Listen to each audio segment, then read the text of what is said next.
चिन्दैछु म 2002 मा पास्टर रवि दाजुसँग न्यू दिल्लीमा म एउटा school of biblical teaching and प्रिचिङको सिलसिलामा मेरो आउटरिचको रिक्वायरमेन्ट पूरा गर्नलाई म इन्टर्नशिपको लागि इन्डिया जाँदा उहाँसँग भेट भयो अनि उहाँले मलाई 2 हप्तासम्म मलाई माया गरेर सेवा गरेर आफूसँग कोठामा राखेर अनि सेवाकाई गर्ने मौकाहरूको निम्ति ढोका खोल्नु भएको थियो। अघि एकछिन भलाकुसारी गर्यौं अनि दाजुले सायद अहिलेसम्म त मेमोरीहरू ब्याक भइसक्यो होला। त्यस्तै गरेर 2007 मा म चाहिँ हाम्रो पास्टर दाजु प्रदीप र दिदी फिलोमिनासँग गएर मजाले बसेर आएँ। त्यहाँदेखि भेट्न त पाएको छैन तर हामी फेसबुकमा कनेक्टेड छौँ, उहाँहरूलाई पनि देख्दैछु अनि त्यो धेरै खुसी लागेको छ। अरू कतिपय फ्यामिलियर फेसहरू देख्दैछु यहाँनिर चाहिँ मैले हाम्रो हरक सिंह दाजुलाई देख्दैछु, पास्टर हरक, अनि त्यस्तै गरेर मार्टिन गुरुङ हजुरलाई पनि देख्दैछु अनि अरू फ्यामिलियर फेसेसहरूमा कतिजना अझै पनि मैले यहाँ हेर्दैछु। त्यसले गर्दाखेरि धेरै खुसी लागेको छ। अनि पास्टर अनुज जसले मलाई यो संगतिमा आउने अनि तपाईहरुको बीचमा केही प्रभुको वचन आफ्नो अनुभवहरू शेयर गर्ने मौकाहरू दिनुभएको लागि म धेरै धन्यवाद भन्न चाहन्छु। यो चाहिँ म तपाईहरुको अगाडि एकदम जान्ने भएर धेरै जानेको भएर एक्सपर्ट भएर भन्दा पनि एउटा प्रभुको दास जसले फलामले फलामलाई तिखार्छ भनेको जस्तै एक प्रभुको जनले अर्को प्रभुको जनलाई तिखार्ने, धारिलो बनाउने अनि यो प्रक्रियामा प्रभुको राज्यमा हामी सहकर्मी सेवकहरू पनि हौं अनि प्रभुमा दाजुभाइहरू पनि हौं। त्यसले गर्दाखेरि आज चाहिँ म धेरै खुसी लागेको छ। त्यसले गर्दाखेरि तपाईहरु सबैलाई प्रभुको नाम फेरि म जयमसी भन्न चाहन्छु। अहिले म पोखरामा छैन, 1.5 हप्ता भयो म पोखराबाट एउटा अमेरिकामा 9 आउने एउटा अर्जेन्ट काम थियो। 1-2 कामको निम्ति म यहाँ आउनु पर्ने थियो। त्यसले गर्दा मेरो ट्राभलिङहरू सबै राम्रोसँग हुन सक्यो। प्रभुलाई धन्यवाद भएको होस्। टिकट पनि पाइयो त्यही बेलामा। अनि 1.5 महिना यहाँ हुनेछु, त्यसपछि म फेरि फर्कनेछु। अनि अहिले चाहिँ म युएसए को कोलोराडो भन्ने ठाउँमा मेरो सासु र ससुरा हुनुहुन्छ अनि त्यहाँ मेरो सासुको पियानो स्टुडियो, उहाँ चाहिँ पियानो टिचर हुनुहुन्छ। यो चाहिँ उहाँको स्टुडियो हो। तपाईहरुले हेर्नु भने त्यहाँ 2-3 वटा पियानोहरू पनि देख्नु हुनेछ। उहाँले चाहिँ पियानो टिचिङ गर्ने अनि पियानोको म्युजिकहरू तयार पार्ने काम गर्नुहुन्छ अनि म चाहिँ उहाँको स्टुडियोमा राज्य गरेर बसेको छु। अन्त कहीँ पनि ठाउँ छैन यस्तो शान्त जहाँनिर चाहिँ म एक्लै बसेर अनि मजाले बोल्ने, हजुरहरूलाई सुन्ने अनि यो गर्ने ठुलो मौका मिलेको छ। त्यसले गर्दा प्रभुलाई धन्यवाद भएको होस्। अनि मेरो परिचयको क्रममा अब धेरै छ परिचय त।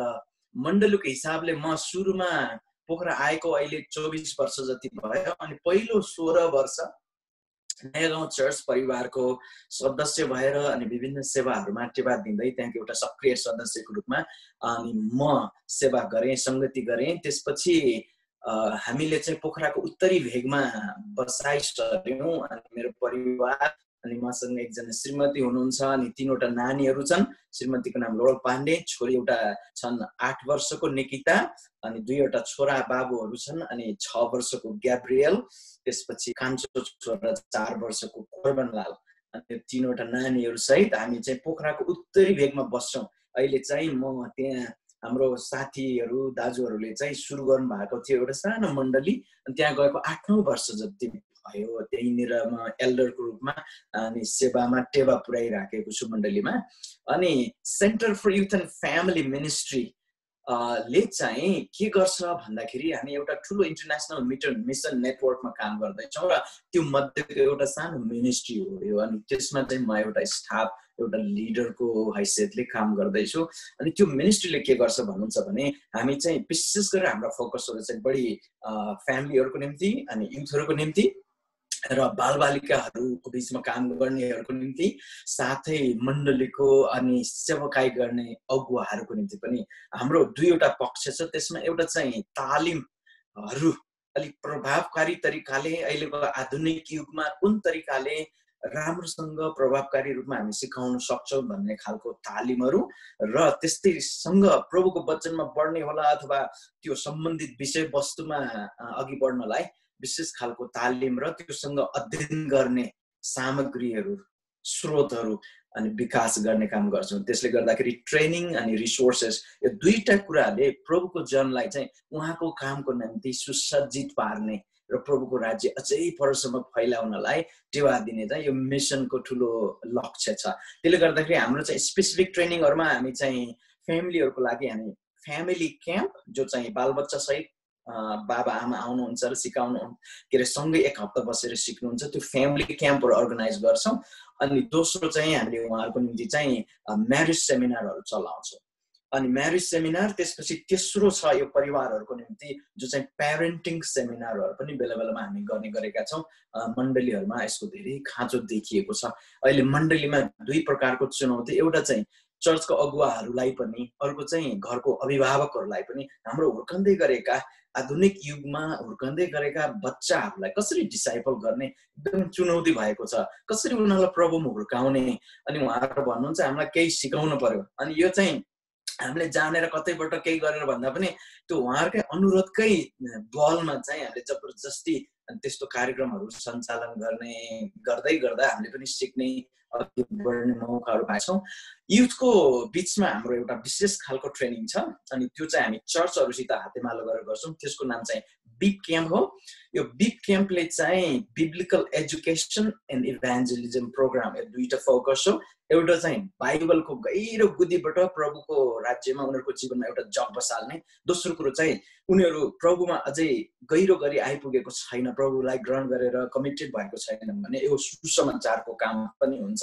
अनि हाम्रो लक्ष्य चाहिँ एकजना विश्वासीलाई, जवान केटाकेटीहरूलाई विशेष गरेर हामीले यदि प्रभुमा बलियो पार्न सक्यौँ भने उनीहरूले आफ्नो अरू धेरै साथीहरूलाई स्कुलमा कलेजमा अरूहरूलाई पनि सुसमाचार सुनाउन सक्छन्। त्यसले गर्दा हामी यसमा धेरै जोड दिन्छौँ। अनि हामी धेरैवटा चर्चहरूसँग हातेमालो गर्दै गर्छौँ। अहिले पोखरामा, अनि नुवाकोटको त्रिशुलीमा, त्यस्तै गरेर चितवनमा हाम्रो फुल बिग क्याम्पहरू चल्छन् छुट्टीको सिजनहरूमा।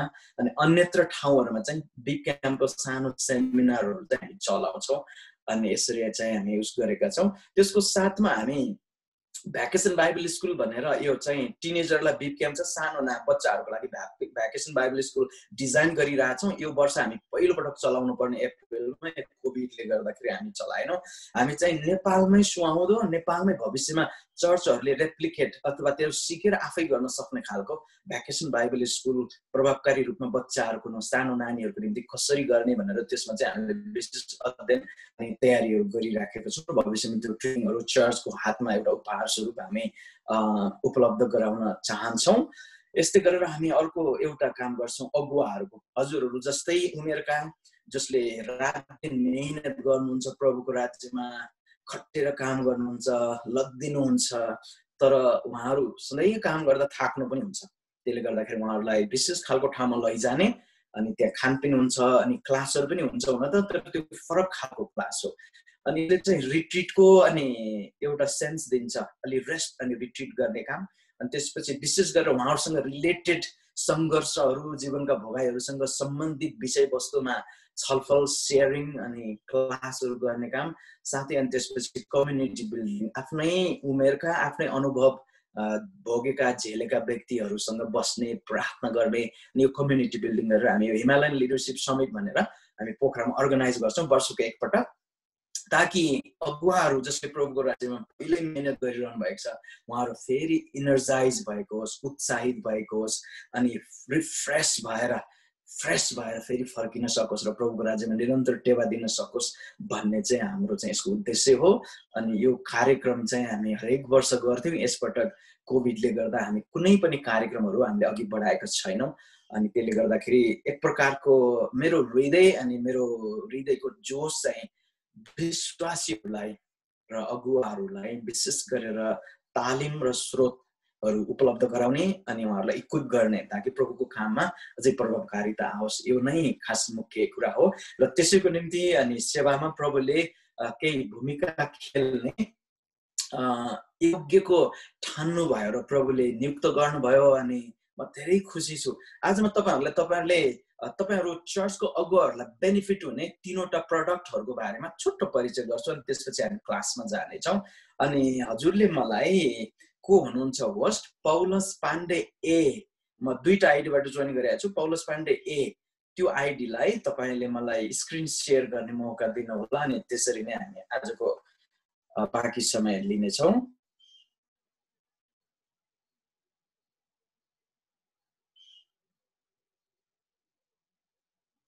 हजुर, अब गर्न सक्नुहुन्छ हजुरले। हस्, धन्यवाद।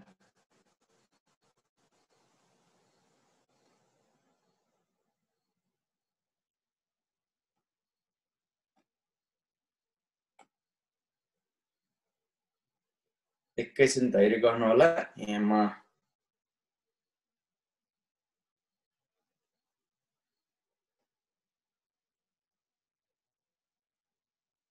म पनि यो टेक्निकल कुरा भर्खर सिक्दैछु, त्यसले गर्दाखेरि हजुरहरू धैर्य गर्नुपर्छ। यो काम गरेन भने हामी ट्राई गर्नेछौँ।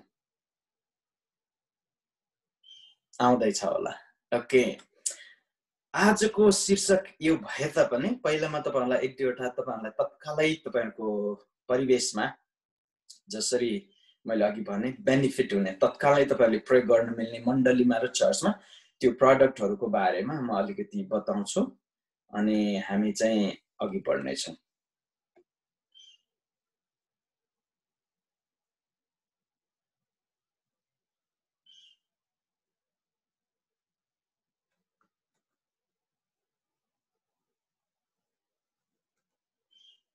ओके, पहिलो प्रोडक्ट हो बाल बाइबल एप।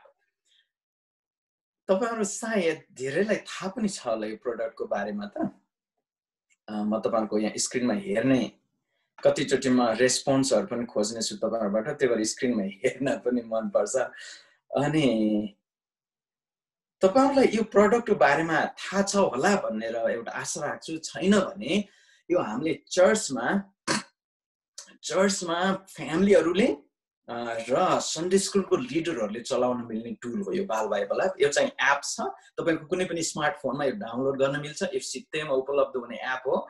त्यसले गर्दाखेरि यो सम्बन्धी युट्युबमा इन्स्ट्रक्सनल भिडियोहरु पनि छ, तपाईलाई त्यो पनि म उपलब्ध गराउन सक्छु पछि। साधारणतया भन्दा बाइबलका पुरै स्टोरीहरु मध्येबाट 40 वटा स्टोरी उत्पत्तिदेखि प्रकाशसम्म है 40 वटा प्लस एउटा चाहिँ सुसमाचार स्टोरी गरेर 41 वटा कथाहरूलाई एनिमेटेड कार्टुनको भर्सनमा अनि एपमा डिजाइन गरिएको छ। अडियो छ त्यसमा अनि अक्षरहरू पनि पढ्न मिल्छ अनि बच्चाहरू टच गर्दै खेल्न मिल्छ। अनि यो चाहिँ बच्चाहरूलाई बालबालिकालाई डिसाइपल गर्ने भयंकर राम्रो टुल भएको छ। त्यसकारण यदि तपाईहरुलाई थाहा थिएन भने कृपया जानुहोस् आफ्नो बाइबलको एपमा, गुगल एप्समा होला अथवा एप आइफोनको एप्समा एप स्टोरमा गएपछि तपाईहरुले बाइबल एप फर किड्स भनेर इंग्लिशमा खोज्नुपर्छ। अनि यो पहिलो आइकन देख्नुहुन्छ तपाईहरुले स्क्रिनमा, त्यो पहिलो आइकन चाहिँ त्यस्तो आउँछ अनि त्यसलाई डाउनलोड गरेपछि तपाईले ल्याङ्ग्वेजमा गएर सेटिङ्समा ल्याङ्ग्वेजमा जानुहोस्। ल्याङ्ग्वेजमा चाहिँ तल स्क्रोल डाउन गर्दै नेपालीमा जानुहोस्।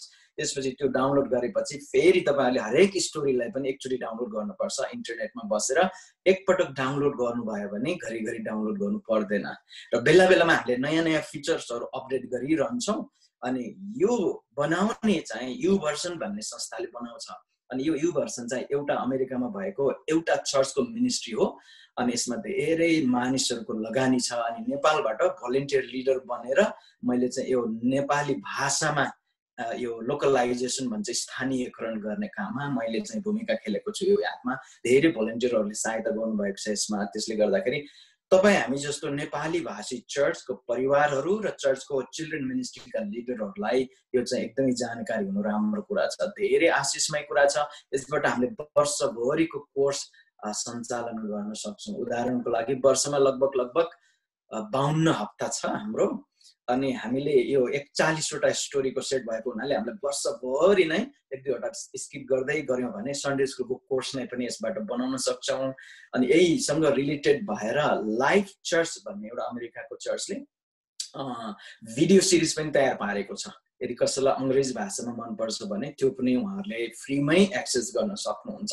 तर यो नेपाली बाल बाइबल एप चाहिँ अमेरिकन बाइबल एप फर किड्सको नेपाली लोकलाइज्ड भर्सन हो। अनि यो चाहिँ हजुरहरुलाई म जानकारी दिन चाहन्छु। अर्को चाहिँ पास्टर अगुवाहरुलाई नभई नहुने र अहिले भर्खर हाम्रो नेपाली चर्चको कल्चरमा ट्रेन्डिङ हुँदैछ यो कुराहरु चाहिँ। अनि जस्तो एक हुनु भन्ने एउटा पुस्तक हाम्रो नेपाली चर्चको लागि ठूलो उपहार हो। यो 4 साल 1.5 वर्ष भयो यो पब्लिश भएको अनि एक हुनु पुस्तक चाहिँ दुईवटा कपी छ फरक फरक। एउटा चाहिँ पास्टर अथवा अगुवाले चलाउने कपी हो, अर्को चाहिँ विवाहको निम्ति जो तयारी हुँदैछन् र हामीलाई पास्टर बुवा हामीलाई विवाह दिन पर्यो अथवा हामीलाई विवाह सम्बन्धी अलिकति जानकारी पनि दिन पर्यो भन्ने खालको व्यक्तिहरूलाई चाहिँ दिने पूर्व विवाहिक एउटा परामर्श कोर्स हो, प्री म्यारिटल काउन्सिलिङ कोर्स। अनि यो पनि उपलब्ध छ। अनि यो चाहिँ एकदमै इन्टरनेसनली रिटन गरिएको भए तापनि हाम्रो नेपाली कन्टेक्स्टमा पनि एकदमै सरल र बिब्लिकल तरिकाले लेखिएको धेरै राम्रो किताब छ। तपाईहरुलाई म इन्करेज गर्छु, यदि काठमाडौँ जाने मौका पर्यो भने काठमाडौँका 3-4वटा क्रिस्चियन बुक स्टोर्सहरुमा छ, यो उपलब्ध छ। र काठमाडौँमा पोर GNSCF को कन्फरेन्समा आउनु भएका कतिपय यो न्यू दिल्लीमा होला अथवा सिक्किमतिर अथवा थाहा छैन कता कताबाट कतिपय व्यक्तिहरूले मेरो बुक शप छ म लान्छु अलिकति एक्स्ट्रा भनेर पनि लानु भएको छ इन्डियातिर। तर कहाँ कहाँ हो मलाई त्यति जानकारी छैन। तर नेपालबाट कोही तपाईहरुको ठाउँमा आउँदै हुनुहुन्छ भने तपाईले भन्न सक्नुहुन्छ काठमाडौँको बुक शपमा गएर, विशेष गरेर यो अरु बुक शपमा सकिएको भए तापनि लोगोस बुक शपमा चाहिँ धेरै कपी छ, हामीले त्यहाँ धेरै छोडेका छौं। त्यसले गर्दाखेरि लोगोस बुक शप भनेको बाइबल सोसाइटीको बुक शप हो अनि त्यहाँनिरबाट यो उपलब्ध हुनेछ। अनि यसले चाहिँ अहिलेको युवा पिढी एकदमै इमोसनल भएर आवेगमा आएर विवाह त गर्छन्, तर विवाह गरेको भोलिपटकदेखि एउटा तारा देख्ने खालको एउटा परिस्थिति आउँछ, किनभने विवाह के हो भनेर थाहै छैन कतिलाई। त्यसले गर्दा यो कोर्सले चाहिँ उनीहरूलाई विवाह के हो, बाइबलको आधारमा विवाह कसरी हुनुपर्छ र यसले हामी कसरी राम्रोसँग वैवाहिक जीवन निरन्तर अघि बढ्न सक्छौं, कन्फ्लिक्टहरु आउँदा कसरी समाधान गर्ने अनि कसरी एकअर्कामा एकतामा रहेर जिउने भन्ने व्यवहारिक कुराहरू चाहिँ सिकाउँछ यसले।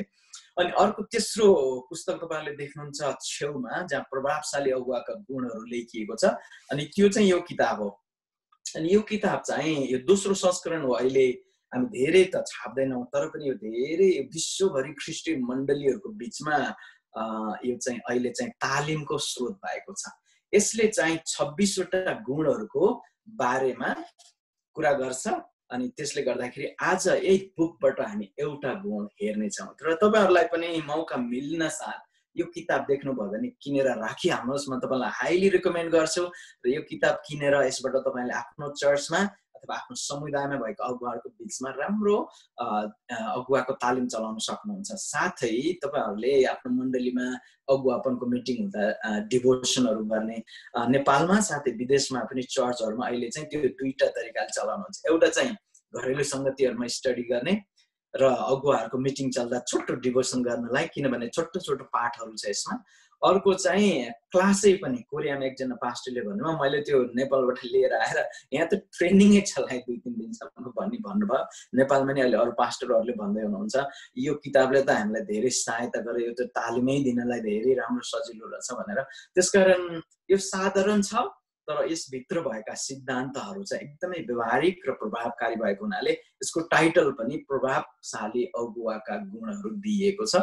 अनि यो पनि नेपालीकरण गर्नलाई अनि प्रभुले हामीलाई त्यस्तो मौका दिनुभयो। अनि काठमाडौँबाट सुभाष प्रधान हुनुहुन्छ अनि र म मिलेर संयुक्त रूपमा हामीले यसलाई र यो एक हुनु भन्ने पुस्तकलाई चाहिँ हामीले चाहिँ सम्पादन गर्यौं र पब्लिश गर्यौं। अनि हाम्रो मिनिस्ट्रीबाट त्यसले गर्दाखेरि धेरै खुसी लागेको छ।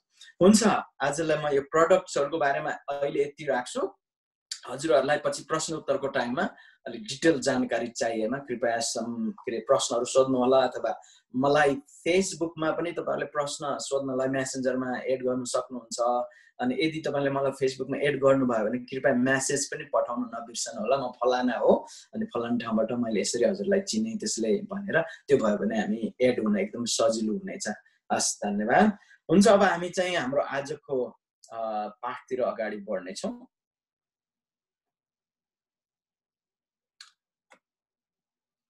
प्रभावशाली अगुवाका गुणहरू। हामी सबैजनालाई धेरै मानिसहरूलाई तपाईं र हामी अगुवापनमा छौं दुई तरिकाले। एउटा चाहिँ हामी आफै अगुवा बनेर सेवा गर्न चाहन्थ्यौं, कतिचोटि यो ठुलो एट्र्याक्सनको विषय पनि हो, किनभने यसमा मान छ, प्रतिष्ठा छ, धेरै आकर्षण छ, धेरै मान्छे अगुवा बन्न चाहन्छन्। अनि हामी एज अ मानव भएको हुनाले त्यो naturally we are attracted to be a leader, पोजिसनमा हुन हामीलाई मनपर्छ। दोस्रो कुरो कहिलेकाहीँ नचाहँदै पनि परमेश्वरले ल्याएर त्यस्तो ठाउँमा राखिदिनुहुन्छ। कतिचोटि हामीलाई थाहै हुँदैन, परमेश्वरले पहिले अगुवा बनाइदिनु भएको हुन्छ अनि त्यसपछि हामी यो जिम्मेवारी त्यो जिम्मेवारी बोक्न थाल्छौँ अनि अलिअलि तनाव हुन्छ अनि बल्ल रियलाइज हुन्छ ए म त अगुवा पो त त्यही भएर पो यस्तो भइरहेछ त भनेर हैन। अघि एकजना पास्टर दाजुले भन्दै हुनुहुन्थ्यो म त्यति फुल टाइम सेवाकाइमा जाने त इच्छै थिएन, बरु पैसा सैसा कमाउने सहायता गरौँ भनेको त भन्दै, तर प्रभुले उहाँलाई कता कताबाट जबरजस्ती भए पनि उहाँ लानु भएको छ। यो प्रभुको काम हो। त्यसले गर्दाखेरि चाहे हामी आफ्नै इच्छाले आएका हौँ अथवा प्रभुबाट विशेष बोलावटको महसुस गरेर आउँ अथवा जान्दा नजान्दै कता कताबाट त्यहाँ जाउँ, त्यो ठुलो कुरो होइन। तर के कुरा चाहिँ के हो भने हामी हरेकले हामी जुन ठाउँमा छौँ, चाहे अगुवाको पदमा होस् अथवा बिना पदमा होस्, जुनसुकै जिम्मेवारीमा छौँ, यदि हाम्रो जीवनले अर्को व्यक्तिको जीवनलाई डोर्याउने र प्रभाव पारेर उनीहरूलाई असल मार्गमा अगुवाई गर्ने काम गर्दैछौँ भने हामी अगुवा हौँ। पोजिसन टाइटल छ छैन त्यो फरक कुरा हो। त्यसले त्यो टाइटल र अधिकारले चाहिँ सम्बन्धित संस्थामा मात्रै प्रभाव पार्छ। तर हाम्रो जीवनबाट परमेश्वरले दिनुभएका दान वरदानलाई चलाएर हामी उहाँको सेवा हर तरिकाले गरेको हुन सक्छौँ र हामी हरेकमा डिजायर हुन्छ कि मैले गर्ने काम कसरी प्रभावकारी रूपमा गर्न सक्छु। अनि यो बुकले अगुवाहरूको हरेक हुनुपर्ने गुणहरूको बारेमा कुरा गर्दैन, तर 26 वटा राम्रो गुणहरू चाहिँ लिस्ट गर्छ। तर धेरै अरू गुणहरू पनि छन् जो हामीमा हुनुपर्छ र भयो भने प्रभावकारी हुन्छौँ। तर यो 26 वटा गुणहरू ती गुणहरू हुन् जुन गुणहरू चाहिँ ती मध्येका असल गुणहरू चाहिँ कतिपय यसमा समेटिएको छ। त्यसले गर्दाखेरि आज चाहिँ तपाईहरुलाई म पहिलो अब गुणहरूको लिस्ट चाहिँ यस्तो छ। हरेक अगुवा, यो पुस्तकले के भन्छ भने हरेक अगुवा चाहिँ सचेत हुनुपर्छ, अवेर हुने भन्ने कुरा हो। त्यो हरेक अगुवा साहसी हुनुपर्दछ। अगुवापनले हरेक अगुवाबाट चाहिँ अगुवा हुने हो भने असल चरित्र हुनुपर्छ। अनि ऊ चाहिँ एकदमै संकल्पित अगुवा हुनुपर्छ, काममा तल्लीन भएको अगुवा हुनुपर्छ, अनि एकदमै लचिलो पनि हुनुपर्छ। अगुवा चाहिँ अति सच्चा हुनुपर्छ, एकदमै नम्र हुनुपर्छ, अनि इमानदार हुनुपर्छ, अनि आनन्दित हुनुपर्छ, प्रेमिलो हुनुपर्छ, अनि वृद्धि गराउने भनेको अरूहरूलाई वृद्धि गराउने खालको हुनुपर्छ। अनि अगुवाले चाहिँ अरूको स्याहार गर्ने, अनि अगुवा आशावादी हुनुपर्ने, अगुवा चाहिँ सधैँ उद्देश्यपूर्ण हुनुपर्ने, अनि अगुवा छिटो पनि हुनुपर्छ। कतिपय परिस्थितिहरूमा एकदमै परिस्थिति हेरेर तुरुन्तै त्यसको समाधान निकालेन भने ठुलो समस्या आउन सक्छ। त्यसैले छिटो हुनुपर्छ भन्ने, अनि भर पर्दो हुने, संवेदनशील हुने, अनि त्यसपछि आफू सिक्ने र आफू बढ्ने, आफूलाई विकास गर्ने हृदय भएको हुनुपर्छ। अगुवा उपयोगी हुनुपर्छ, अनि दर्शन भएको व्यक्ति हुनुपर्छ। अगुवा चाहिँ कुनै पनि काम करले होइन तर आफैले गर्ने इच्छुक व्यक्ति हुनुपर्छ। अनि अरूहरूको गुण रेखासिकी गर्ने, अनुसरण गर्ने व्यक्ति पनि हुनुपर्छ। अनि अरूलाई अवसर प्रदान गर्ने व्यक्ति हुनुपर्छ। अनि अगुवा चाहिँ जोसिलो व्यक्ति हुनुपर्छ। अनि भनेर कतिपय राम्रा गुणहरू चाहिँ यसमा लिस्टिङ गरिएको छ र कतिपय अति राम्रा गुणहरू जो यो पुस्तकमा छैनन्, सम्भव भएन अटाउन, तर अरू गुणहरू पनि छन् यी बाहेक। तर हामी चाहिँ आज चाहिँ यो मध्ये पहिलो गुण हेर्नेछौँ। अगुवा सचेत हुनुपर्छ भनिएको छ। अनि के होला सचेत भनेको? किन सचेत हुनुपर्छ होला अगुवा? त्यो विषयमा चाहिँ हामी, अनि अर्को प्रश्न हुनेछ, अगुवा सचेत हुँदा के फाइदा हुन्छ, सचेत भएन भने के घाटा हुन्छ, त्यो पनि अर्को विषय हुन सक्छ। अनि अन्त्यमा हामी चाहिँ केही व्यवहारिक कदमहरू पनि त्यहाँ गर्नेछौँ र बाइबलबाट एकजना चरित्रलाई पनि हेर्नेछौँ।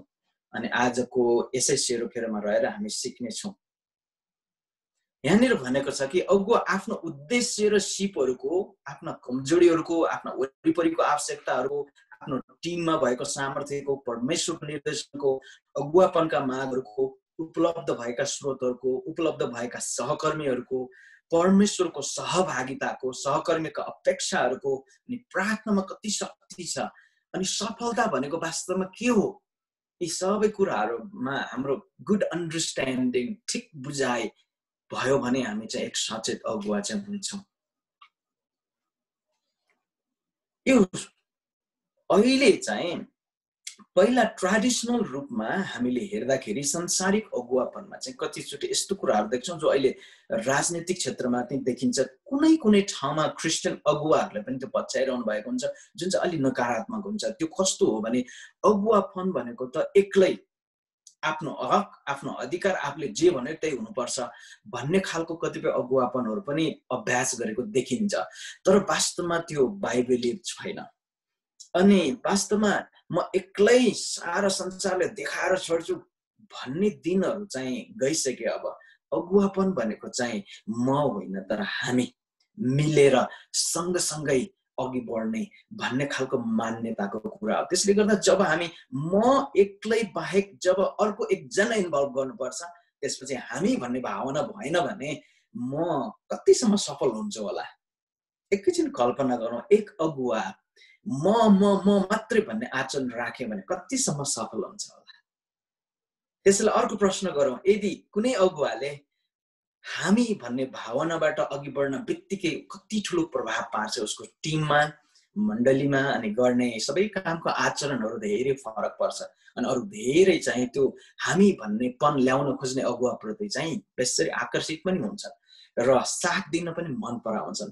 तर काम पनि सके जति आफै गर्न खोज्ने अनि जस पनि सके जति आफैले मात्रै लिन खोज्ने भयो भने धेरै गाह्रो हुन्छ। अनि हामी केही हदसम्म त अघि बढौँला, तर प्रभुले राख्नु भएको लामो जर्नी जुन दौड छ त्यो दौडमा सफलपूर्वक दौडिन चाहिँ हामीलाई चाहिँ हामी भन्नेपनको विकास हुनु एकदमै जरुरी छ। जब हामी भन्छौँ त्यसपछि चाहिँ धेरै फरक तरिकाले अगुवापनमा चाहिँ हामी अघि बढ्नुपर्ने हुन्छ। त्यसले गर्दाखेरि पहिलो सचेतना हामीले आफूलाई सोध्नुपर्छ कि मैले जुन अगुवाई गर्ने काम गर्दैछु म भन्नेपन बढी हावी छ कि हामी भन्नेपन हावी छ। पुलपिटमा होला, हामीले लेख्नेमा होला, पोस्टमा होला, फेसबुकको सेल्फीमा होला, त्यहाँबाट मैले मेरो कारणले भन्ने खालको झल्किँदैछ कि हामीले गर्दा हाम्रो कारणले अनि हाम्रो बीचमा भन्ने खालको कस्तो झल्किँदैछ। अनि त्यो चाहिँ एउटा सचेत हुनुपर्ने विषय हो। किनभने कुनै पनि काम यदि अरू व्यक्तिहरू मिलेर धेरै व्यक्तिको मेहनतको कारण अगाडि बढेको छ, तर मै एक अगुवा भएर अनि यसो गरेर सेल्फी खिच्छु अनि मैले भन्ने प्रकारको त्यो देखाउँछु भने मेरो सहकर्मीहरूलाई कस्तो हुन्छ त्यति बेला यसो कल्पना गरौँ। म कतिचोटि देख्छु साथीहरूले त्यस्तो कुराहरू गरेको देखिन्छ। अनि त्यति बेला चाहिँ उनीहरू सँगै काम गर्नेहरूले भन्छन्, गर्ने बेला त हामी सबैले गरे हो यार, लास्टमा भन्ने बेलामा उसले आफूले मात्रै गरे जस्तो देखाउँछ भनेर कतिचोटि टिम वर्कमा चाहिँ हामी भन्ने भावना चाहिँ नआउँदाखेरि त्यसको असर कस्तो पर्छ भनेर हामी सचेत चाहिँ हुनुपर्दछ। अब हामी एउटा बाइबलको क्यारेक्टर हेर्नेछौँ।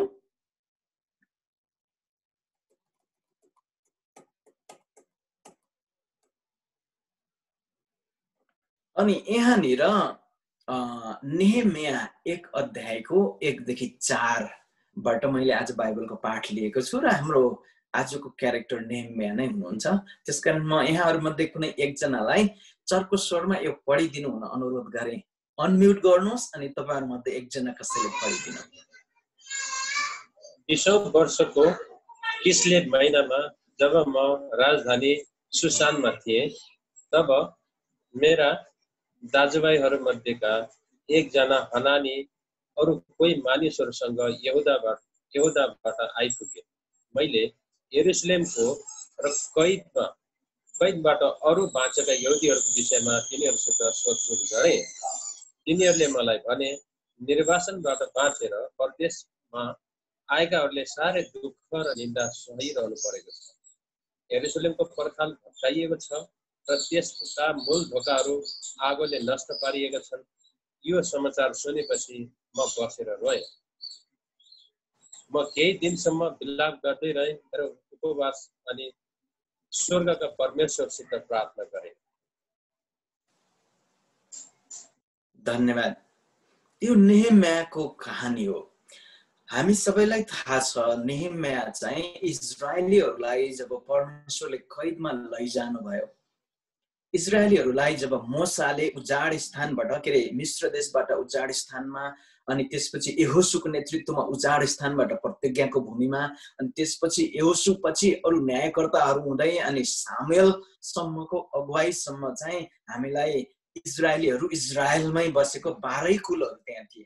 तर जब राजाहरूको पालो आयो अनि विशेष गरेर दाउदको पालासम्म 12 कुल नै इजरायलको प्रतिज्ञाको भूमिमा राज्य गरेर बसिराखेका थिए।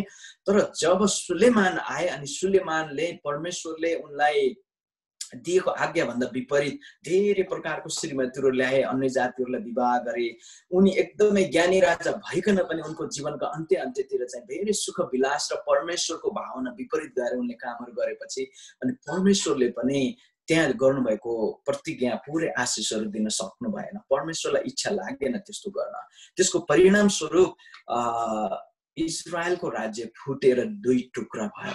उत्तरी राज्य लगभग झन्डै 10 कुल जति अनि दक्षिणी राज्य 2 कुल, विशेष गरेर यहुदाको कुल चाहिँ दक्षिणमा थियो। अनि यसरी राज्यहरू टुक्रियो अनि उत्तरी राज्यकै 2-4 राजाहरूले राज्य गरेपछि पुरा नष्ट हुने गरी कैदमा गयो अनि उतै हरायो।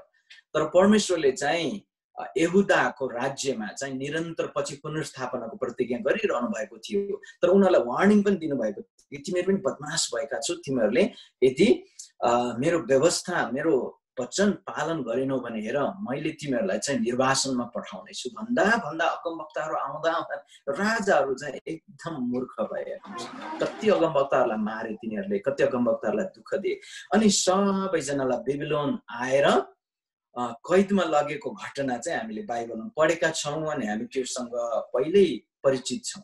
अनि यस जाने हुलहरू मध्येमा नेहेम्या जब बेबिलोनले इजरायलीहरू यहुदीहरूलाई पक्राउ गरेर आफ्नो ठाउँमा लगे, मार्नेलाई मारे, गतिलाहरूलाई आफ्नो ठाउँमा नोकरहरू बनाउन, दास बनाउनलाई पक्रेर लगे अनि उनीहरू यतै निष्वासित भएर जीवन बिताउँदै थिए। अनि त्यो बेलामा बेबिलोनको राजालाई फारसी र मादी राजाहरू आएर आक्रमण गरेपछि बेबिलोन पनि छैन। त्यही भएर नेहेम्याले चाहिँ फारसी राजाको दरबारमा मध्य पियाउने कामहरू गर्दै थिए। अनि त्यसपछि इजरायल अब कता गयो, अब इजरायल भन्दा पनि यहाँ यहुदा भनेर चिनिन्छ यो राज्य। अब यरुसलेमबाट कोहीजना आएको छ यहाँनिर। सुसनमा नेहेम्या राजधानीमा राजाको दरबारमा सेवा गर्दैछन् अनि कोही व्यक्तिहरू यहुदाबाट आए अनि यरुसलेमको कैद र अरू बाँचेका यहुदीहरूको विषयमा तिनीहरूसित सोधपुछ गरे भनेर यहाँ एकदमै सारांशमा गरेका छन्। तर हामीले चाहिँ यति बेला बुझ्न सक्छौँ नेहेम्याले धेरै प्रश्नहरू गरेका छन्। नेहेम्याले यस्तो चासो दिएका छन् कि उनीहरू के भइराखेको छ, मेरो आफ्नो भूमिमा जहाँ म जन्मेको, जहाँ म गएर फर्कनु पर्ने हो, जुन ठाउँ चाहिँ मैले गएर केही गर्नुपर्ने हो प्रभुको निम्ति, त्यो ठाउँ कस्तो छ, त्यहाँको मानिसलाई के भइराखेको छ भनेर उनलाई धेरै चासो थियो।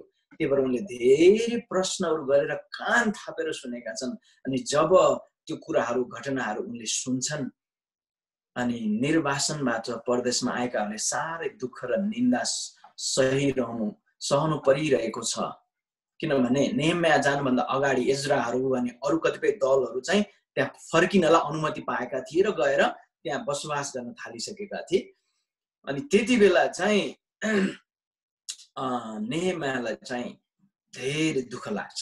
जहाँ पर्खाल्ने भत्किएको छ, खेदो दुःख सहनु परिरहेको छ, सबै कुराहरू पहिलाको भग्नावशेषहरू चाहिँ आगोले नष्ट पारेको ठाउँहरू रङ्गरङ्ग परेर बसिराखेको छ अनि बेसरी असुरक्षित छौँ, बेसरी गाह्रो छ भनेर चाहिँ त्यो खबर सुनेपछि अनि नेहेम्या चाहिँ रुन्छ।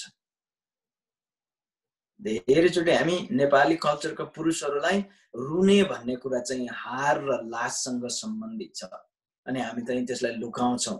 तर नेहेम्यालाई चाहिँ कुनै सरोकार थिएन। राजाको दरबारमा पनि उनलाई आफ्नो भावना प्रकट गर्न चाहिँ उनी डराएनन्, बेसरी रोए। केही दिनसम्म विलाप गरे भनेका छन्। भनेपछि त्यो जब हिब्रूहरूले विलाप गर्ने भन्ने कुरा छ त्यति बेलाको विलाप गराइ चाहिँ कोठामा ढोका ठुनेर एक्लै ठुसु ठुसु बस्ने भन्ने हुन्थेन। उनीहरू भाङ्रा लगाएर लुगा च्यातेर खरानेर धुलो टाउका भरि छरेर अनि एकदमै बिजोग गर्दै विलाप गर्थे तिनीहरू। अनि अरू केही गर्न नसके तापनि उनी चाहिँ परमेश्वरमाथि भरोसा राखेर प्रभुसँग प्रार्थना गर्दै ती दिनहरू बिताए। अनि त्यसले गर्दाखेरि जब कठिनाई आयो उनी चाहिँ आफ्नो खास घर कहाँ हो, म कहाँको हुँ, मेरो पहिचान के हो र मैले गर्नुपर्ने कर्तव्य के हो भनेर उनलाई त्यो भित्रबाट महसुस भइराखेको छ। तर गर्न चाहिँ केही पनि नसक्ने अवस्थामा छन् उनी। किनभने कसो गर्नुपर्ने हो अझै पनि उनलाई थाहा छैन। त्यही भएर प्रभुबाट अगुवाई खोज्नलाई उनले चाहिँ प्रार्थनामा समय बिताउँछन्। अनि त्यसपछिको कथा चाहिँ हामीलाई थाहा छ। त्यसपछिको कथामा हामीले हेर्यौँ भने त्यसपछि उनले चाहिँ राजालाई गर्ने सेवा निरन्तर गरि नै रहन्छन्। अनि एक दिन राजाको अगाडि उनले सेवा गर्न जाने बेलामा राजाले हेर्छन् अनि उनको मुख अति न्याउरो परेको, निराश खिन्न भएको अवस्थामा देखेपछि सधैँ हाँसी खुसी आनन्दित हुने व्यक्ति अहिले चाहिँ निराश भएको छ। यो अचम्मै भयो, के भयो यो केटालाई भनेर राजा पनि बेसरी दयालु रहेछन्। अनि उनले चाहिँ धेरै कुराहरू सोध्छन्। अनि राजा पनि नेहेम्याको अवस्थाबाट धेरै सचेत हुन्छ, किनभने नेहेम्यालाई राजाले जब विभिन्न प्रश्नहरू गर्छन् अनि नेहेम्याले सबै कुरा भन्दा राजाले ध्यान दिएर सुन्छन्। अनि राजाबाट यति मिठो एउटा, यस्तो मिठो मह जस्तै गुलियो एउटा वचन आउँछ, मैले केही गर्न सक्छु तिम्रो लागि भनेर। मैले के सहयोग गर्न सक्छु त, के चाहियो मबाट? जब हामी कष्टमा हुन्छौँ, जब हामी खिन्नतामा हुन्छौँ, अनि जब कुनै व्यक्ति जो चाहिँ गर्न सक्ने खुबी भएको, स्रोत साधन भएको, अधिकार भएको व्यक्तिले म केही गर्दिन सक्छु र मैले तपाईँको लागि भनेर जब सोध्नुहुन्छ हामीलाई कस्तो महसुस हुन्छ हामीलाई? अनि तपाईँ र म अगुवाहरू पनि कतिचोटि त्यस्तै पोजिसनमा हुन्छ। तपाईँ र म चर्चको विश्वासी, कहिले विश्वासै नगरेका तर आफ्नो टोल छिमेकमा भएका भाइ बहिनीहरू खिन्न अवस्थामा हुन्छन्। अनि त्यति बेला यदि हाम्रो मुखबाट मैले केही गर्न सक्छु र तपाईँको लागि मैले के गरिदिउँ त तपाईँलाई भनेर जब सुन्छन् कस्तो महसुस हुन्छ होला, कल्पना गरौँ। त्यही भएर सचेत हुने भन्ने कुरा चाहिँ, जस्तै नेहेम्याले आफ्नो घटना सुन्दाखेरि उनी बेसरी खिन्न भए, तर त्यही बेलामा राजाले त्यो नेहेम्याको अवस्था देखेर अनि प्रश्नहरू फेरि राजालाई सोधे। पहिला नेहेम्या अवस्था के छ, यरुशलेम के भइराखेको छ, त्यो सबै परिवेशको चाहिँ एउटा एकदमै सचेत हुने काम गरेका थिए। तर दुःखको कुरा त्यसले उनलाई खिन्न बनाएको थियो। तर त्यही बेलामा फेरि राजाले पनि त्यसरी सोधखोज गरेपछि पत्ता लगाए यरुशलेमको अवस्थाको बारेमा, त्यसले नेहेम्यालाई कति असर पार्यो भनेर। त्यसपछि राजाले पनि त्यो सुनेको कारण, ध्यान दिएर उनको अवस्था सुनिदिएको कारण उनको मन छोयो। अनि राजाले पनि प्रतिक्रिया जनाउन चाहन्छन्, त्यसमा नेहेम्यालाई आशिषमै तुल्याउन चाहन्छन्। अनि त्यसपछि नेहेम्यालाई चाहिँ बेसरी खुसी लाग्ने कुरा भएको छ। राजाले सबै कुरा उनको लागि जुटाइदिएका छन्। सुरक्षाको निम्ति गभर्नरहरूलाई पत्र लेख्ने कुरा, चाहिएको पुनर्निर्माणको निम्ति चाहिने काठहरू चाहिँ काट्नलाई वनको विशेष व्यक्ति, अधिकारी व्यक्तिलाई चाहिँ पत्र लेखेर त्यो दिनु भन्ने कुराहरूदेखि लिएर, अनि जाँदा चाहिने सबै सामग्रीहरूको व्यवस्थादेखि लिएर विभिन्न कुरामा जुन सहयोग चाहिएको थियो राजाबाट, अनि त्यो नेहेम्याले प्राप्त गर्दछ। अनि त्यो सबै कुरा हुनु धेरै समय लाग्ने कुरा पनि हो। कतिचोटि हामीले प्रार्थना गर्छौँ, तुरुन्तै आओस् प्रार्थनाको उत्तर। म त विशेष खालको मान्छे, म पवित्र मान्छे, मैले कति धेरै प्रभु काम गर्छु, अनि मेरो प्रार्थना प्रभुले सुन्नै पर्छ, तुरुन्तै गर्नुपर्छ भन्ने खालको हामीमा एक प्रकारको डिजायरहरू हुन्छ। अनि त्यो ममा पनि हुन्छ, हजुरहरूमा पनि हुन्छ, त्यो स्वाभाविकै हो। तर कहिलेकाहीँ परमेश्वरको उत्तर नआउँदा हामी बेसरी निराश पनि हुन्छौँ। इजरायलीहरू नेहेम्या केवल आज मात्रै होइन प्रियहरू, उनी नेहेम्याले यो भएको देख्न चाहेको। नेहेम्या सधैँ यो बारेमा प्रार्थना गरिरहन्थे, नेहेम्याले सधैँ चासो दिइराखेका थिए, नेहेम्याले सधैँ प्रश्न सोध्थे, के भयो होला, के भयो होला। अनि जब पहिला हुल व्यक्तिहरू गए फर्केर निर्वासनबाट, त्यसपछि के भयो होला भनेर बेसरी चासो लाग्यो उनलाई। अनि त्यहाँबाट फर्केर आएका मान्छेले खबर ल्याएपछि उनलाई बहुत उत्सुकता थियो सुन्नलाई।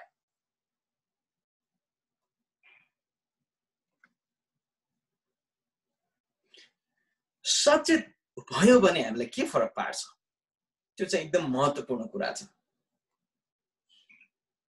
जस्तै हामी सचेत जब हामी प्रश्न सोध्ने अनि आफ्नो वरिपरिको परिवेश परिस्थितिहरूको चाहिँ हामीले धेरै चनाखो भएर कान ठाडो पारेर आँखा खुला गरेर अवलोकन गर्ने, पत्ता लगाउनलाई हाम्रो हृदय एकदमै सचेत हुन चाहन्छ भने हामी चाहिँ जहिले पनि विभिन्न फाइदाहरू छन्। अनि त्यो मध्ये हाम्रो व्यक्तिगत जीवनमा, हाम्रो वरिपरिको परिवेशमा हाम्रो आफ्नो के छ त ममा सामर्थ्य भनेर पत्ता लगाउन सक्छौँ। अनि हामी मानिन्छौँ एक अगुवा भएको हुनाले हाम्रो सामर्थ्यहरू छन्, तर कहिल्यै बिर्सन नहुने कुरा के हो भने हाम्रो सीमाहरू पनि छन्। जतिसुकैमा शक्तिशाली, जतिसुकै राम्रो, जतिसुकै आकर्षक, जतिसुकै धेरै अगुवाहरूले मलाई साथ दिए तापनि मैले गर्न सक्ने सीमितता छ र त्यो सीमा कहाँसम्म हो भनेर त्यो पनि पहिचान हुन एकदमै आवश्यकता हुँदछ। आफ्नो सीमा मिचेर हामी कहीँ पनि जान सक्दैनौँ। हामी सीमित छौँ, हाम्रो सामर्थ्य सीमित छ, हाम्रो जिम्मेवारी पनि सीमित छ, हाम्रो अधिकार पनि सीमित छ, हामीले गर्न मिल्ने र नमिल्ने कुरा पनि सीमित छ। अनि त्यसमा हामी सचेत भएनौँ भने हामीले सीमाहरू मिच्छौँ कहिलेकाहीँ, अथवा हाम्रो आशा अपेक्षाहरू बेसरी धेरै हुन्छ कहिलेकाहीँ। अनि अहिले चाहिँ मैले एउटा ट्रेन्ड देखिराखेको छु नेपाली चर्चको बिचमा, नेपाली भाषी चर्चहरूको बिचमा। अनि कतिचोटि त्यो अनहेल्दी भएर गइराखेको हुन्छ कि मानिसहरू चाहिँ जब ख्रिस्टमा आउँछ अनि त्यसपछि चाहिँ ऊ मानवै होइन कि जस्तो कुराहरू गरेको पाउँछौँ हामीहरू। कि एकजना व्यक्ति क्रिस्चियन हुँदा के हामी सुपरम्यान हुन्छौँ र सुपर मानव हुन्छौँ र हुँदैन? हामी मानिस नै हो भनेर कहिलेकाहीँ हामी बिर्सेर अलिक सीमा नागेको हो कि जस्तो पनि लाग्छ।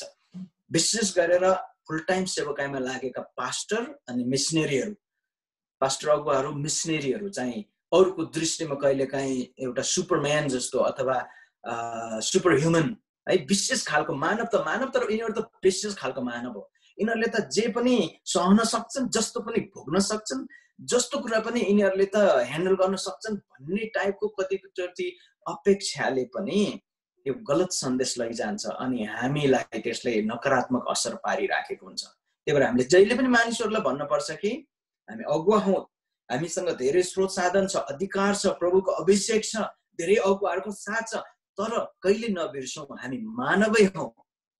यस पृथ्वीमा रहिन्छ हामी सीमित छौँ। प्रभुले हाम्रो हातबाट ठुल्ठुलो आश्चर्य कर्म गरे तापनि we are human. As a leaders, let's not forget that. अनि आफ्नो स्रोतहरूको पहिचान, जब हामीलाई प्रभुले बोलाउट दिनुहुन्छ केही गर्नलाई अघि बढ्छौँ अनि वास्तवमा हाम्रोमा उपलब्ध स्रोतहरू के छ,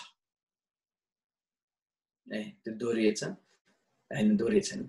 उपलब्ध स्रोत के हो, के सामग्री हामीसँग छ र हामीले राखेको दर्शन पूरा गर्नलाई अर्को के कुराहरू जुट्न आवश्यकता छ भनेर पनि हामीले ख्याल राखेनौँ भने बेसरी गाह्रो हुँदछ।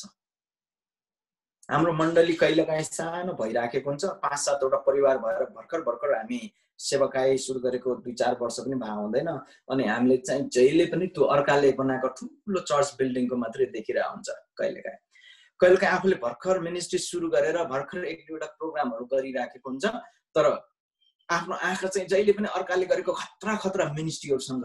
अनि कहिलेकाहीँ हामी अगुवाहरू चाहिँ यो स्रोतहरूको सिद्धान्तमा आउँदाखेरि कहिलेकाहीँ हामी जहिले पनि अर्कालाई तुलना गर्ने भयौँ भने त्यसले पनि हामीलाई धेरै गाह्रो बनाउँछ। त्यही भएर कहिले बिर्सनु हुँदैन, प्रभुले हामीलाई फरक स्टेजमा राख्नु भएको हुन्छ अनि हामी अरू जस्तै हुन पनि पर्दैन, अरू जत्रै ठुलो हुन पनि पर्दैन, तर प्रभुमा रहेर हामी जो छौँ त्यसमा बिस्तारै प्रभुकै समय पर्खिँदै वृद्धि हुनु चाहिँ आवश्यक छ।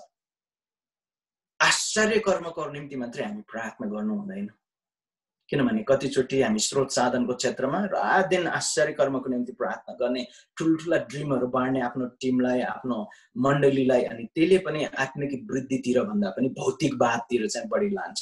त्यसले गर्दाखेरि के स्रोत छ, के स्रोत हुनु उचित हो र कहाँ छ त्यो भनेर पहिचान गर्नलाई हामी सचेत भएनौँ भने हामीलाई कहिलेकाहीँ गाह्रो हुन्छ। त्यही भएर हामी चाहिँ अघि नै भनिसके, we are not superhuman, we are human just like other people।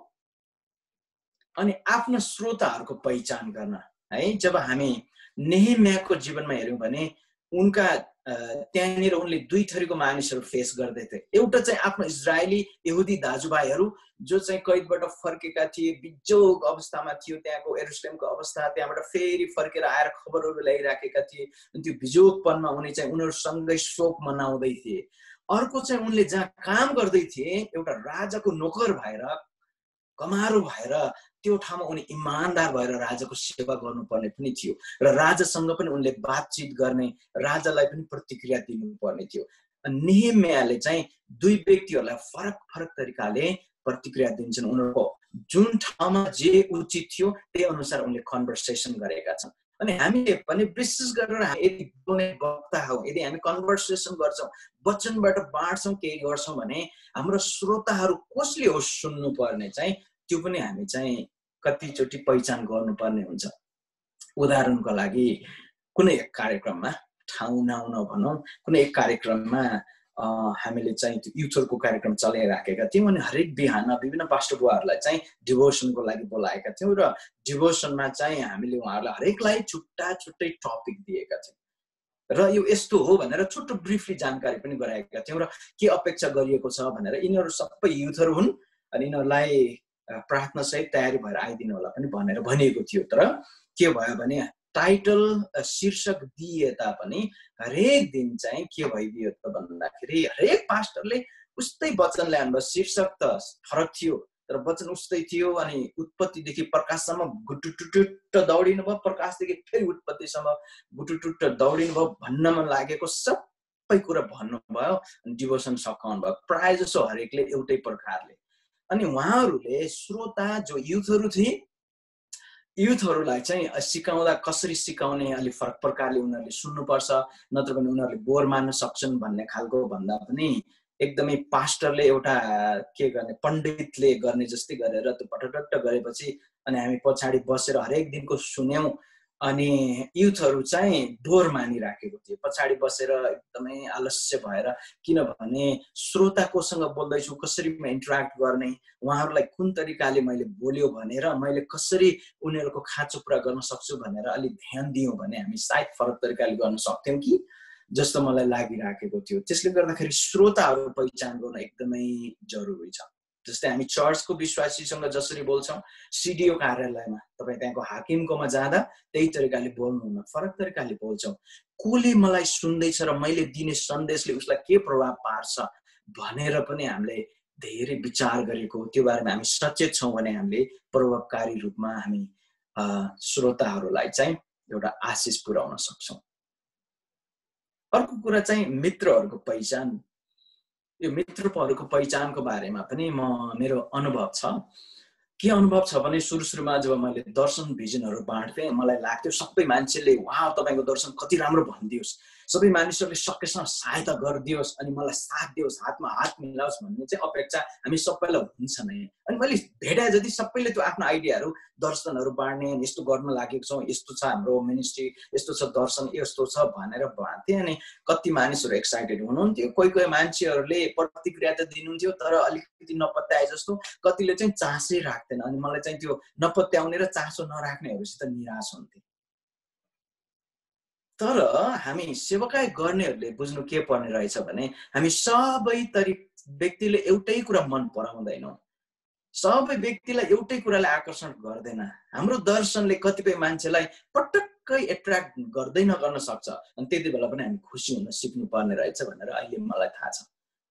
विशेष गरेर लिडरसिपमा र हाम्रो भिजनमा हामीले चाहिँ को हुन हामीलाई साथ दिने मित्रहरू।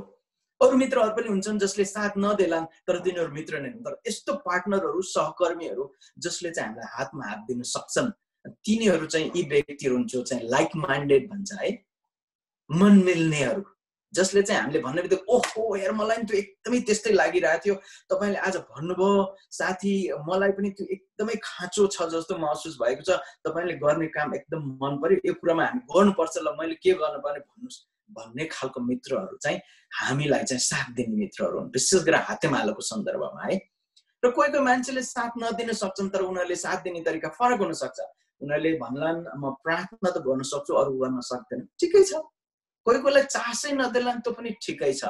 तर हामी चाहिँ हाम्रो अपेक्षाहरू मानिसहरूप्रति राख्दा मित्रहरूप्रति विशेष गरेर हेल्दी अपेक्षाहरू राखौँ र कुनै पनि कुरा उसको मुखबाट म गर्छु नै, म दिन्छु नै, म आउँछु नै भनेर मुखले भनेको छैन भने उसले गरिहाल्ला नि, बुझिहाल्ला नि भनेर सोच्ने, तर पछि भएन भने मन दुखाउने काम हुन सक्छ। त्यसले गर्दाखेरि यो एकदमै हामी सचेत हुनुपर्छ कि कसले के भन्दैछ हामी सुन्नु पनि पर्यो र कसको हृदयमा हाम्रो कुराहरूले चाहिँ मन खाइराखेको छ।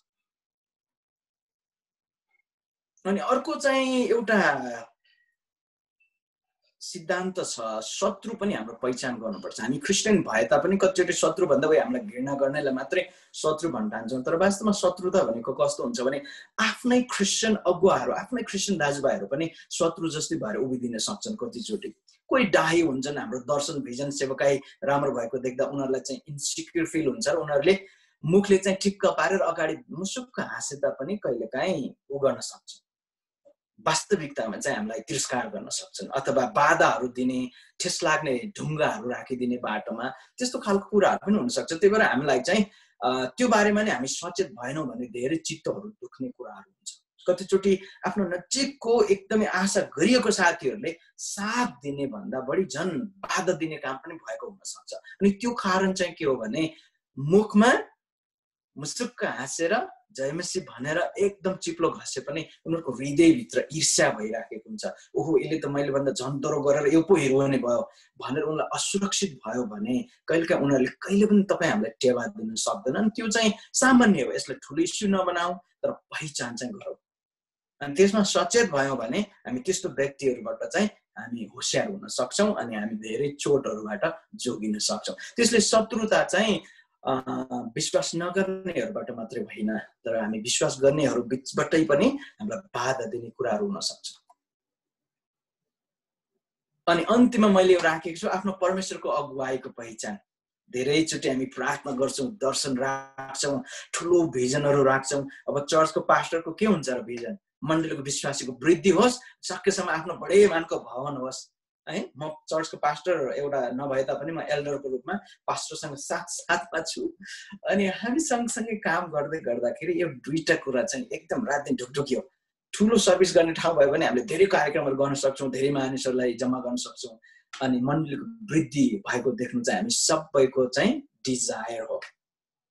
तर सधैँ त्यस्तै हुन्छ भन्ने छैन। कहिलेकाहीँ के हुन्छ, परमेश्वरले उत्तरै दिनु भएन जस्तो लाग्छ हामीलाई प्रार्थना गरेको। र वास्तविकता के चाहिँ हो भने कहिलेकाहीँ परमेश्वरले उत्तर त दिनुभएको हुन्छ तर हुँदैन भन्ने उत्तर दिनुभएको हुन्छ। ल त नि ल तिमीले मागेको दिन्छु भन्ने उत्तर दिँदा मात्रै हामीलाई चाहिँ उत्तर दिएको जस्तो लाग्छ। तर परमेश्वरले हुँदैन, यो चाहिँ मेरो इच्छा होइन, तिमीहरूको मात्र इच्छा, यो अघि बढ्ने होइन तिमीहरू भनिरहनु भएको हुन्छ कतिचोटि परमेश्वरले। तर हामीलाई चाहिँ होइन, हाम्रै मुडे बलले परमेश्वरले दिनै पर्छ भनेर लागिरहेको हुन्छ। अनि लाग्छ परमेश्वरले हाम्रो प्रार्थना सुन्नु भएन। परमेश्वरले प्रार्थना सुन्नुहुन्छ, कहिलेकाहीँ शान्त भएर उत्तर दिनुहुन्छ, कहिलेकाहीँ हुँदैन भन्ने उत्तर दिनुहुन्छ, कहिलेकाहीँ ल तिमीहरूले मागेको म पुऱ्याइदिन्छु भनेर उत्तर दिनुहुन्छ। त्यसकारण परमेश्वरको उत्तर चाहिँ फरक फरक तरिकाले आउँछ। यी सबै कुराहरू गर्दा चाहिँ परमेश्वरले हामीलाई कस्तो अगुवाई गर्दै हुनुहुन्छ ती कुराहरू चाहिँ पहिचान गर्नु चाहिँ एकदमै बुद्धिमानी हुन्छ। त्यसले गर्दा आफ्नो सामर्थ्यको पहिचान गर्नलाई केमा जोड दिने त? कतिचोटि आफू जेमा कमजोर छ त्यतै कुरामा जोड दियो भने हामी असफल हुन्छौँ। तर म केमा बलियो छु भनेर जोड दियौँ भने त्यसले चाहिँ हामीलाई सफलता दिन्छ।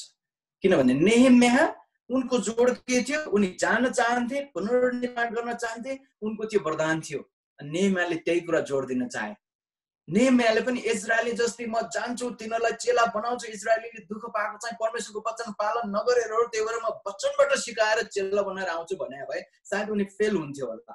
तर इजरायललाई परमेश्वरले त्यो वरदान दिनुभएको थियो, सामर्थ्य दिनुभएको थियो। अनि इजरायलले चाहिँ इजरा 7:10 भनिएको छ कि इजरायलले परमेश्वरको वचन अध्ययन गर्ने, पालन गर्ने र सिकाउनमा चाहिँ जोड दिए भनिएको छ। त्यसले गर्दाखेरि हाम्रो बल कहाँ हो? त्यो बललाई चलाऊ। हामी जेमा कमजोर छौँ, हाम्रो वरदान होइन, त्यतातिर जोड नगरौँ, त्यता अरू मान्छेलाई उठाउँ र त्यो गर्नलाई मौकाहरू दिनुपर्छ। अनि कतिसम्म गर्न मिल्छ आफ्नो सीमा भनेको अघि नै यसमा हामीले हेर्यौँ। अनि के छन् हामीसँग स्रोतहरू, हामीलाई चाहिएको चिज के छ के छैन, के उपलब्ध हुन सक्छ के हुँदैन, ती प्रश्नहरू हामीले गर्न सक्छौँ। आफ्नो श्रोताहरूको पहिचान, कस्ता श्रोताहरूको बिचमा हामी सेवाकाय गर्दैछौँ, कुन ब्याकग्राउन्ड र पृष्ठभूमिबाट उनीहरू आए। अघि एकजना पास्टरज्यूले भन्दै हुनुहुन्थ्यो कन्नडा भन्ने भाषामा हामी त्यति राम्रो नजानेको हुनाले हामीले कन्नड भाषै बोल्ने मान्छेलाई तालिममा पठाएर सेवाकायको निम्ति उठायौँ भन्दै हुनुहुन्थ्यो। कति राम्रो उदाहरण। को हुन् ती व्यक्तिहरू? हाम्रो श्रोताहरू। अनि उनीहरूले कस्तो कुरा खान्छन्? वचनको कुरा खुवाउने मानिसहरू हौँ हामी भने तिनीहरूलाई कुन लेभलमा कुन कालको शिक्षा छ? जस्तै पाको दरो विश्वासीलाई चाहिँ बेबीलाई जस्तो लिटो खालको वचनले चाहिँ हुँदैन, अलि सलिड फुड चाहिन्छ। तर नयाँ बेबी जस्तो भर्खरको विश्वासीलाई मेरो यहाँ एलार्म बज्यो, मलाई चाहिँ हजुरले ठ्याक्कै अब कति मिनेट बाँकी छ भनिदिनु होला पिटर सर, पास्टरज्यू। अब 8:30 सम्म हाम्रो पुरा कार्यक्रम सक्नुपर्ने हो। अहिले 8:15 भइसक्यो। अब 15 मिनट टोटल समय छ हजुरले। ओके ल, त्यसो भए म सकेँ है त, म सकेँ। अनि यो अघिदेखि भइराखेकै कुरा छ, त्यसले व्यावहारिक कदरहरूमा जाउँ। यो सचेतनालाई चाहिँ हामीले अपनाउनु पर्ने हुन्छ। हामी अगुवा भएको हुनाले हामीले अगुवा भएपछि जहिले पनि भन्नै पर्छ, हामीसँग सबै कुराको उत्तर हुनै पर्छ भन्ने खालको मान्यता राखेका हुन्छौँ र कतिचोटि हामी सुन्ने भन्दा नि खालि भन्नेतिर हुन्छौँ। त्यसले पहिलो कुरो चाहिँ के छ भने भन्ने भन्दा सोध्ने कुरामा हामी जोड दियौँ भने हामी अति सचेत अगुवा बन्नलाई मद्दत पुग्छ। अनि दोस्रो कुरा, हामी बोल्न भन्दा सुन्न अभ्यास गर्ने। कतिचोटि विश्वासीहरू आएर हामीलाई सेयर गरिराखेको हुन्छ, तर हामीलाई पहिल्यै चाहिँ बुलेट तयार पारिरहेको हुन्छौँ। मलाई थाहा छ यो यस्तै हो, यो व्यक्ति उसले मलाई यही भन्न आउने होला, मैले पनि जानेको छु नि त्यसलाई के भन्ने भनेर पहिले रेडी गरेर हुन्छ कि उसको कुरा सुन्ने होइन, तर हामीले चाहिँ उसलाई के भन्ने पहिले तयारी भएको हुन्छौँ। तर त्यसले चाहिँ के असर पर्छ त्यो सोच्नु पर्ने हुन्छ। त्यसैले त्योभन्दा बरु हामी बोल्ने होइन, पछाडि बस्ने, ध्यान दिएर सुनेर, कतिचोटि हामी बोल्दै नबोलेर प्रार्थना मात्रै गरेर पठाइदियौँ भने त्यो व्यक्तिको विश्वास झन् बढ्छ। र हामीले यस्तो लाग्छ हामीमा उत्तर भएन, हामीले केही बोलेनौँ भने त यसले जान्दै जानेन, केही वास्तै गरेन भन्ठान्ला भनेर जहिले नि बोल्नुपर्ने बाध्यता जस्तो लाग्छ। तर त्यो होइन। कतिचोटि पास्टरीय सेवाकाईमा विशेष गरेर बोल्ने भन्दा सुन्दिनाले विश्वासीहरू धेरै उत्साहित हुन्छ। अनि तपाईँले के सुन्नु भएर यसले अरूलाई के प्रभाव पार्यो भने विचार गर्न समय बिताउनु पर्छ। नेहेम्याले यरुशलेमको बारेमा सुने अनि त्यसको प्रतिक्रिया जनाए, अनि राजाले पनि नेहेम्याको दुःखको कथा सुने अनि त्यसको पनि प्रतिक्रिया जनाए। अनि यो सुनेको कारण र त्यसको सही उचित प्रतिक्रिया दिएको कारण कति ठुलो प्रभावकारी नेहेम्या गए यरुशलेममा पर्खालको पुनर्निर्माण गरेर सकेर अनि राजा कहाँ फर्किएका छन्। त्यसकारणले गर्दा हाम्रो जीवनमा पनि हामीले सुन्ने र त्यसको प्रतिक्रिया जनाए, उचित प्रतिक्रिया गर्यौँ भने त्यसले के हुन सक्छ भनेर हामीले चाहिँ सधैँ विचार गर्नुपर्छ। अनि यी कुराहरूले चाहिँ हामीलाई पक्कै पनि हाम्रो सेवाकाईमा प्रभावकारी तरिकाले अघि बढ्न मद्दत गर्नेछ। प्रभुले हामीलाई आशिष दिनुभएको होस्। अहिलेलाई म यति राख्न चाहे। हस्, अब बाँकी हजुरहरूलाई